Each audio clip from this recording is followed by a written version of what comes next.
ನಗರದ ಮೈಸೂರು ಮಠದಲ್ಲಿ ವೀರಶೈವ ಲಿಂಗಾಯತ ಸಮಾಜದ ವತಿಯಿಂದ ಶ್ರಾವಣ ಮಾಸದ ಪ್ರಯುಕ್ತ ಶ್ರೀ ಗುಡ್ಡಾಪುರ ದಾನಮದೇವಿಯ ಪುರಾಣ ಉದ್ಘಾಟನೆ ಸೋಮವಾರ ನಡೆಯಿತು.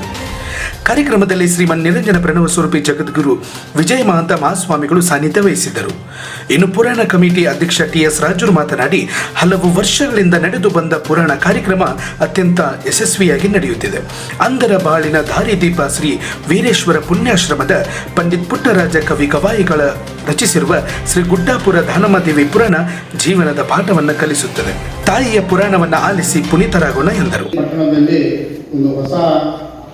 3 ವರ್ಷದಿಂದ ಈಗ ಒಂದು ಹೊಸ ವಾತಾವರಣ ನಿರ್ಮಾಣವಾಗಿದೆ. ಕಾರಣ ಏನಂತಂದ್ರೆ, ಈ ಸಮಾಜ ವೀರಶೈವ ಲಿಂಗಾಯತ ಸಮಾಜವನ್ನು ಮುನ್ನಡೆಸ್ತಕ್ಕಂಥ ಒಂದು ಮಹಾಚೇತನ ನಮಗೆ ದೊರಕಿದಂತಾಗಿದೆ. ಕಾರಣ ಈ ಹಿಂದೆ ಅನೇಕ ನಾವು ಸುಮಾರು ಇಲ್ಲಿ ಬಂದು ನಾವು 43 ವರ್ಷ ಆಯಿತು. ಅಲ್ಲಿಂದ ಇಲ್ಲಿಗೆ ಅವಲೋಕನ ಮಾಡಿದಾಗ ಸುಮಾರು ನಾವು 40 ವರ್ಷಗಳ ಪರ್ಯಂತ ಈ ಪುರಾಣ ಒಂದು ಕಾರ್ಯಕ್ರಮವನ್ನು ಅವಲೋಕಿಸಿ ನೋಡ್ತಾ ಬಂದಿದ್ದೇವೆ. ಸುಮಾರು ನಾವು ಬಂದ 80-85ರ ಒಂದು ಅವಧಿಯಲ್ಲಿ ಈ ಮಠದಲ್ಲಿ ನಡೀತಕ್ಕಂಥ ಪುರಾಣ ಹೇಗಿತ್ತು ಅಂತಂದ್ರೆ, ಇಡೀ ಸುತ್ತ ನಮ್ಮ ಈ ಉತ್ತರ ಕರ್ನಾಟಕದಲ್ಲೇ ಒಂದು ಪ್ರಸಿದ್ಧಿಯನ್ನು ಪಡೆದಿತ್ತು. ಕಾರಣ ಅಂತಂದ್ರೆ, ಅಂಥ ಒಂದು ವಿಜೃಂಭಣೆಯಿಂದ ಶ್ರೀಮಠದಲ್ಲಿ ಕಾರ್ಯಕ್ರಮಗಳನ್ನು ಶ್ರೀಗಳ ಒಂದು ದಿವ್ಯ ಸಾನ್ನಿಧ್ಯದಲ್ಲಿ ನಡೆಸ್ತಾ ಬರಲಾಗ್ತಿತ್ತು. ಬಾಲ್ಮಣ ರಂಗನ ಪ್ರಸಾದ ಹೇಗಿತ್ತು ಅಂತಂದ್ರೆ, ಸುಮಾರು ಅರ್ಧ ಊರು ಹಿಡಿಸ್ತಿರಲಿಲ್ಲ. ಅಂಥ ಒಂದು ಭವ್ಯ ಪ್ರಸಾದವನ್ನು ಈ ಶ್ರೀಮಠದಲ್ಲಿ 10-15 ವರ್ಷಗಳ ಪರ್ಯಂತ ನಿರಂತರವಾಗಿ ನಡೆದುಕೊಂಡು ಬರ್ತಾ ಇದೆ. ನಂತರ ಕೆಲವು ಅವಧಿ ಒಳಗೆ ಸ್ವಲ್ಪ ಸಮಾಜದ ಏರ್ಪೇರಿನಿಂದಾಗಿ ಪುರಾಣ ನಡೀತಾ ಇದೆ. ಆದರೆ ಆ ಮಟ್ಟದಲ್ಲಿ ಒಂದು ಕಾರ್ಯಕ್ರಮ ಜರಗಲಿಲ್ಲ. ನಂತರ ಇವತ್ತಿನ ದಿವಸ ನಾವು ಸ್ಮರಿಸಬೇಕಾದದ್ದು ಮುಖ್ಯವಾದ ವ್ಯಕ್ತಿ ಅಂದರೆ ಈಶಪ್ಪ ಯಡೂರು ಅವರ ಒಂದು ನೇತೃತ್ವದಲ್ಲಿ ಪುರಾಣ ಕೆಲವು ವರ್ಷಗಳ ಪರ್ಯಂತರ ಅವರ ಒಂದು ದಿವ್ಯ ಒಂದು ದಾನದ ಒಂದು ಸ್ವರೂಪದಲ್ಲಿ ಅನೇಕ ಕಾರ್ಯಕ್ರಮಗಳನ್ನು ಮಾಡ್ತಾ ಪುರಾಣವನ್ನು ತಾವೇ ಸ್ವತಃ ಜವಾಬ್ದಾರಿ ತೆಗೆದುಕೊಂಡು ಕೆಲವು ವರ್ಷಗಳ ಪುರಾಣವನ್ನು ಪ್ರವಚನವನ್ನು ಅವರ ಒಂದು ನೇತೃತ್ವದಲ್ಲಿ ಶ್ರೀಗಳ ದಿವ್ಯ ಸಾನ್ನಿಧ್ಯದಲ್ಲಿ ನಡೆಸಿಕೊಂಡು ಬರಲಾಗಿದೆ. ಇನ್ನು ಕಾರ್ಯಕ್ರಮದಲ್ಲಿ ಕಲಬುರಗಿಯ ಗವಾಯಿ ಸುರೇಶ್ ಕುಮಾರ್ ಹಾಗೂ ತಬಲಾ ವಾದಕರಾದ ರಾಮಲಿಂಗಪ್ಪ ಹೂಗಾರ್ ಅವರಿಂದ ಸಂಗೀತ ಸುದೆ ನಡೆಯಿತು. ಗುರುವಿಗೆ ತನುವನ್ನು ಲಿಂಗಕ್ಕೆ ಮನವನ್ನು ಜಂಗಮಕ್ಕೆ ಧನವ ಕೊಟ್ಟು ನಿಶ್ಚಿಂತನಾಗಿರುವ ಭದ್ರನೇ ಮಹಾದೇವನೆಯ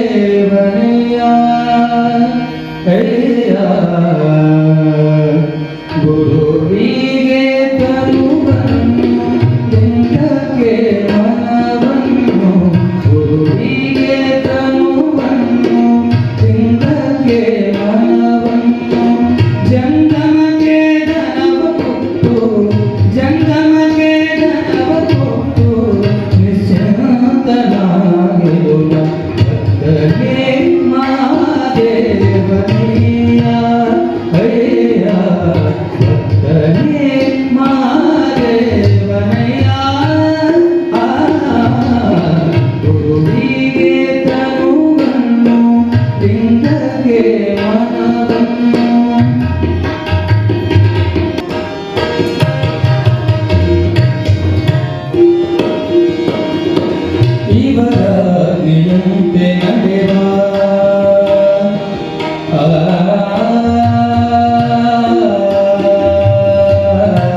ಇನ್ನು ಈ ಕಾರ್ಯಕ್ರಮದಲ್ಲಿ ಪುರಾಣ ಪ್ರವಚನಕಾರರಾದ ಪರಮ ಪೂಜ್ಯ ಶಿವಾಚಾರ್ಯ ಹಿರೇಮಠ್, ತಬಲಾಜಿ ರಾಮಲಿಂಗಪ್ಪ ಹೂಗಾರ್, ಪುರಾಣ ಕಮಿಟಿ ಅಧ್ಯಕ್ಷರಾದ ಟಿ.ಎಸ್. ರಾಜೂರ್, ವೀರಶೈವ ಲಿಂಗಾಯತ ಸಮಾಜದ ಅಧ್ಯಕ್ಷರಾದ ಸಿದ್ದನ ಬಂಡಿ, ಪ್ರಭು ಚೌಡಿ, ಶರಣಪ್ಪ ರೇವಡಿ, ಬಸವರಾಜ್ ಪೂರ್ತಿಗೇರಿ, ಶಿವಕುಮಾರ್ ಖೋರ್ದೇನಮಠ, ಅಮರೇಶ್ ಗಾನ್ಗೇರ್, ಕಲ್ಲಪ್ಪ ಸಜ್ಜನರ್, ಎಸ್.ಎಸ್. ವಾಲಿ, ಕಳಕಪ್ಪ ಮಳಗಿ, ಪ್ರಭು ಹಿರೇಮಠ್, ಶಿವಯ್ಯ ಚಕ್ಡಿಮಠ, ಕಳಕಯ್ಯ ಸಾಲಿಮಠ ಹಾಗೂ ಅನೇಕ ಭಕ್ತಾದಿಗಳು ಭಾಗವಹಿಸಿದ್ದರು.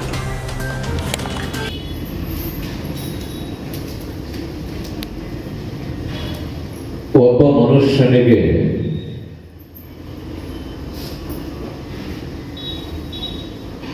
ಎಷ್ಟೆಲ್ಲ ವಿಚಾರಗಳು ಈ ಸಮಾಜ ಕೊಟ್ಟಿದ್ರೂ ಕೂಡ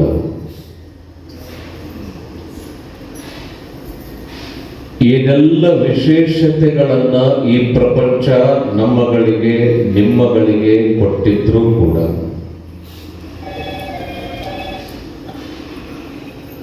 ಪ್ರತಿಯೊಬ್ಬರ ಬದುಕಿಗೂ ಕೂಡ ಏನೆಲ್ಲವನ್ನ ತನ್ನ ವಿದ್ಯೆಯಿಂದ ಅವ ಗಳಿಸಿದ್ರೂ ಕೂಡ ಆ ಬದುಕಿಗೆ ಒಂದು ಸ್ಥಿರತೆ, ಒಂದು ಜ್ಞಾನ, ಒಂದು ಪರಿಪೂರ್ಣತೆ ಬರಬೇಕಾಗಿತ್ತು ಅಂತಂದ್ರ ಇಬ್ಬರ ಸಂಸ್ಕಾರ ಈ ಪ್ರಪಂಚದೊಳಗೆ ಬಹಳ ಅಂದ್ರೆ ಬಹಳ ದೊಡ್ಡದು.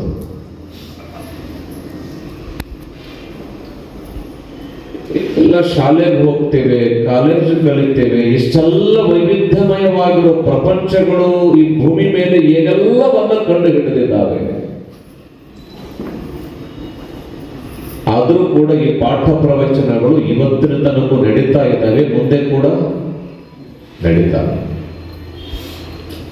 ತಾಯಿ ಬಹಳ ಚಂದ ಕೇಳ್ರಿ, ಪ್ರವಚನ ಅಂದ್ರೆ ಅರಿವು ಅಂತ ಅರ್ಥ. ಕಣ್ಣಿಗೆ ಕಾಣದ್ದನ್ನ ನೋಡುವ ಶಕ್ತಿ ಅರಿವಿಗೆ ಭಗವಂತ ಕೊಟ್ಟಿದ್ದಾನೆ. ಕೈಯಿಂದ ಮುಟ್ಟಲಾಗದಿರುವ ವಸ್ತುವನ್ನ ಅರಿವಿನಿಂದ ಮುಟ್ಟಬಹುದು. ಕಾಲಿನಿಂದ ಮಾಡದಿರುವ ಯಾತ್ರೆಯನ್ನ ಅರಿವಿನಿಂದ ಒಬ್ಬ ಮನುಷ್ಯ ಈ ಜಗತ್ತಿನೊಳಗೆ ಮಾಡಬಹುದು. ತನುವಿನಿಂದಾಗದಿರುವ ಸಾಧನೆಯನ್ನ ಅರಿವಿನಿಂದ ಒಬ್ಬ ಮನುಷ್ಯ ಈ ಜಗತ್ತಿನೊಳಗೆ ಮಾಡಬಹುದು. ಅದಕ್ಕೆರಡು ಕೊಟ್ಟ, ಒಂದು ಕುರುಹು, ಇನ್ನೊಂದು ಅರಿವು. ಏನು ಕೊಟ್ಟ? ಒಂದು ಕುರುಹು. ಆ ಕುರುವಿನಿಂದ ಗಳಿಸಬೇಕಾಗಿದ್ದೆ ಅರಿವು. ಅರಿವಿನ ಜಾಗೃತೆ ಈ ಜಗತ್ತಿನೊಳಗ ಬಹಳ ಅಂತಂದ್ರೆ ಬಹಳ ದೊಡ್ಡದು. ಆ ಅರಿವು ಬಂದವನಿಗೆ ನಾವು ಗುರುವು ಅಂತ ಕರಿತೇವೆ. ಏನಂತೇವ? ಗುರುವು ಅಂತ ಕರಿತೇವೆ. ಬಹಳ ಚಂದ, ನಮ್ಮ ಇವರ ಹೆಸರೇನು ಗೊತ್ತಿಲ್ಲ, ಟಿ.ಎಸ್. ಅಧ್ಯಕ್ಷರು ರಾಜು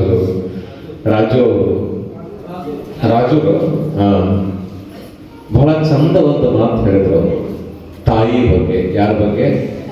ತಾಯಿ ಬಗ್ಗೆ. ಇವತ್ತು ಈ ವರ್ಷ ಆ ತಾಯಿದೇ ಪುರಾಣ ಇಟ್ಟಿದೆ. ತಾಯಿ ಒಂದು ಮಾತು ಬಹಳ ಲಕ್ಷ್ಯ ಕೊಟ್ಟು ಕೇಳ್ರಿ. ಈಗ ಈ ಸದ್ಯದ ಮಟ್ಟಿಗೆ ಈ ಜಗತ್ತಿನೊಳಗ ಅತ್ಯಂತ ಪ್ರಮುಖವಾಗಿ ಬೇಕಾಗಿರುವ ವಿಷಯ ಅಂದ್ರೆ ಆಧ್ಯಾತ್ಮ. ಇಬ್ರು ಈ ಭೂಮಿ ಮೇಲೆ ಬಹಳ ಅಂತಂದ್ರೆ ಬಹಳ ದೊಡ್ಡವರು. ಒಂದು ತಾಯಿ, ಇನ್ನೊಂದು ಗುರುತಾಯಿ. ಯಾರ್ಯಾರು? ಒಂದು ತಾಯಿ, ಇನ್ನೊಂದು ಗುರುತಾಯಿ.